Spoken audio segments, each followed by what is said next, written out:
그가 이르되 여호와께서 시온에서부터 부르짖으시며 예루살렘에서부터 소리를 내시리니 목자의 초장이 마르고 갈멜산 꼭대기가 마르리로다.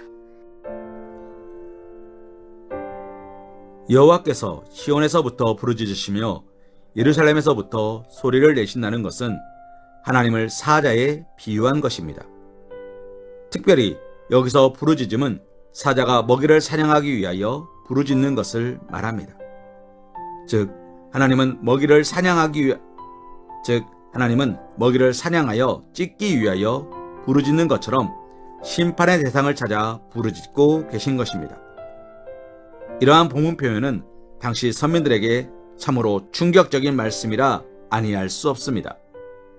왜 그렇습니까? 우리가 구약 성경을 읽어보면 하나님께서 선민들에 대하여 자신을 목자에 비유하신 것을 종종 볼 수 있습니다. 이러한 하나님의 말씀은 하나님의 말씀일 뿐만 아니라 선민들의 신앙 고백이며 지극히 당연한 통념이기도 하였습니다. 그리고 실제 하나님께서는 친히 이스라엘의 목자가 되어 그들을 인도하시되 푸른 초장과 맑은 물가로 인도하셨으며 양떼와 같은 이스라엘을 맹수와 같은 이방 대적들로부터 보호하셨습니다. 실로 이스라엘에게 있어 하나님은 은혜로우신 목자와 같은 분이셨습니다. 그런데 이스라엘은 그러한 목자이신 하나님에 대하여 어떤 태도를 취하였습니까? 틈만 나면 목자이신 하나님을 떠나갔습니다. 하나님을 배반하고 그릇된 길로 가서 악을 행하며 목자 되신 하나님의 애타게 부르시는 음성을 외면하였습니다. 그들의 과거는 그러하였고 그것을 그대로 방치할 경우 그들은 필경 더 크고 더 사악한 악에 사로잡혀 살아갈 수밖에 없었습니다.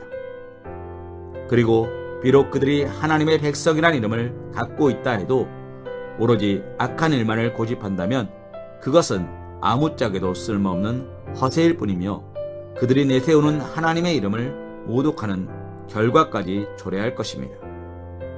그렇기에 하나님은 그들에 대하여 더 이상 목자로서 자비와 관용만 베풀지 않겠다고 말씀하시는 것입니다.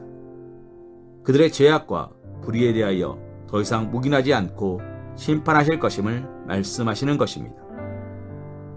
바로 사자처럼 그들을 향해 부르짖으시며 그들이 끝내 회개하지 않는다면 달려가 그들을 찢고 파멸에 이르게 할 것임을 경고하고 계신 것입니다.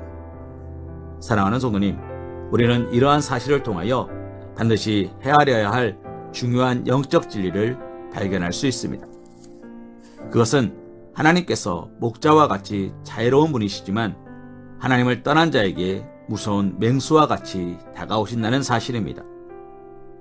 다윗이 시편 23편에서 고백하신 것처럼 당신의 백성들에게 목자와 같으신 분이며 우리로 조금도 부족함이 없을 만큼 필요한 모든 것을 충족히 채우시는 분이십니다.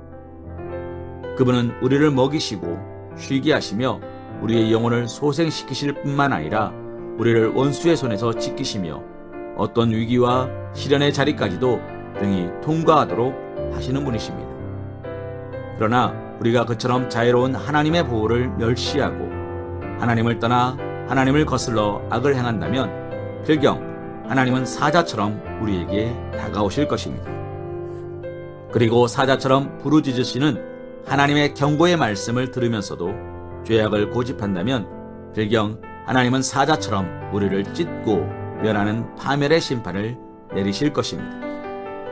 사랑하는 성도님, 그러므로 하나님께 순종하며 그 은혜에 감사하며 목자와 같은 하나님의 은혜로우신 보호 안에 사십시오. 혹시라도 하나님을 경록히 하며 사자와 같이 다가오시는 하나님의 진노와 심판을 초래하는 어리석은 일을 범하지 마십시오. 혹시라도 과거에 지은 죄로 하나님께서 사자와 같이 우리의 앞에 죄를 지적하시며 심판을 경고하고 계시다면 그 죄를 돌이키며 회개하며 하나님께서 무엇을 원하시는지를 알며 그 말씀에 순종하시기 원합니다. 그리할 때 우리는 목자와 같으신 하나님의 보호와 인도 아래 다시 거하게 될 것입니다.